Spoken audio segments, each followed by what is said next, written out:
Relasi makna kata. Yang pertama, homonim. Homonim adalah suatu kata yang memiliki relasi makna yang berbeda tetapi mempunyai kesamaan dalam hal fonologi atau ortografis. Contohnya seperti berikut.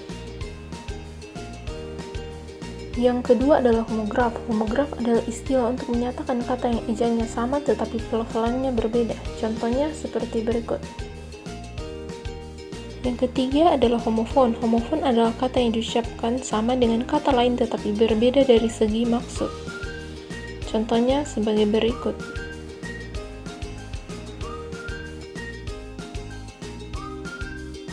Yang keempat adalah polisemi. Polisemi adalah relasi makna antar kata yang sering digunakan dalam beberapa kalimat atau konteks yang berbeda.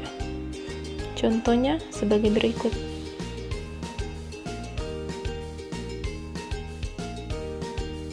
Yang kelima adalah sinestesia. Sinestesia adalah salah satu majas yang masuk dalam majas perbandingan. Contohnya sebagai berikut.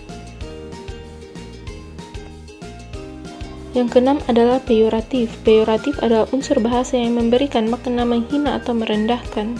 Contohnya seperti berikut. Yang ketujuh adalah amelioratif. Amelioratif adalah perubahan makna kata menjadi lebih baik. Contohnya sebagai berikut.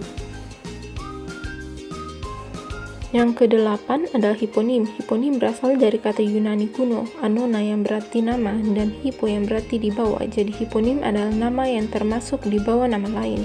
Contohnya sebagai berikut. Baik, next, selanjutnya mengenai bentuk kata.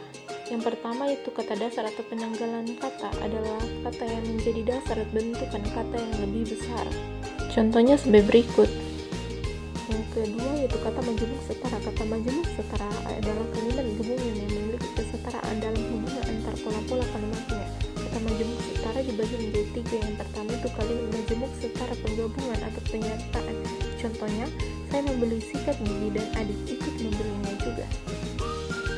Yang kedua yaitu kalimat majemuk setara pemilihan penggunaan kata penghubung atau contohnya, kamu ingin pergi atau menunggu kawan datang. Yang ketiga adalah kalimat majemuk setara pertentangan penggunaan kata tetapi atau sedangkan. Contohnya, kakak sangat rajin tetapi dia sendiri sangat malas. Next, selanjutnya saya akan menjelaskan mengenai kelas kata.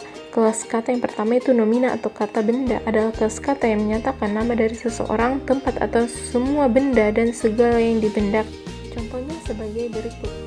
Yang kedua adalah kalimat nominal. Kalimat nominal adalah kalimat yang predikatnya berupa kata benda, kata sifat, kata bilangan, kata ganti atau kata keterangan. Contohnya sebagai berikut.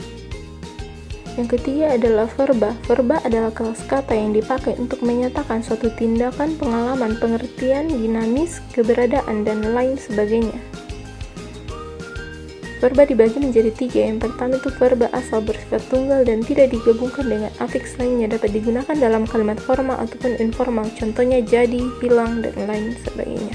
Yang kedua adalah verba turunan, dihasilkan dari proses morfologi sehingga membentuk lebih kompleks atau memiliki lebih dari dua morfem. Contohnya menjalankan, dilemparkan, dan lain sebagainya. Yang ketiga adalah verba transit, tidak membutuhkan objek dalam sebuah kalimat. Verba transit biasa berbentuk verba dasar, verba dengan afiks berkan, kean, contohnya kelaparan, berpakaian, dan lain-lain. Yang keempat adalah adjektiva. Adjektiva atau kata sifat adalah kelas kata yang mengubah nomina atau pronomia, biasanya menjelaskan atau membuatnya menjadi lebih spesifik. Contohnya sebagai berikut. Yang kelima adalah pelengkap. Pelengkap atau komplemen adalah bagian frasa verba yang membuatnya menjadi predikat lengkap dalam klausa. Contohnya sebagai berikut. Next, selanjutnya saya akan menjelaskan mengenai bentuk kata berdasarkan penggunaan. Yang pertama yaitu kata baku. Kata baku adalah kata yang sesuai pedoman atau kaidah bahasa yang sudah ditetapkan dalam KBBI. Contohnya sebagai berikut.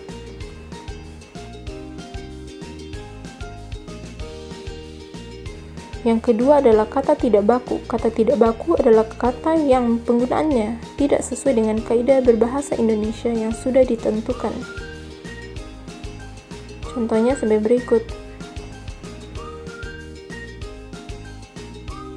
Dan yang terakhir atau yang ketiga adalah jargon. Jargon adalah istilah khusus yang dipergunakan di bidang kehidupan atau lingkungan tertentu.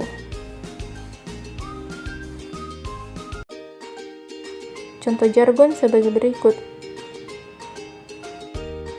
Sekian penjelasan dari saya. Kurang lebihnya mohon dimaafkan. Assalamualaikum warahmatullahi wabarakatuh.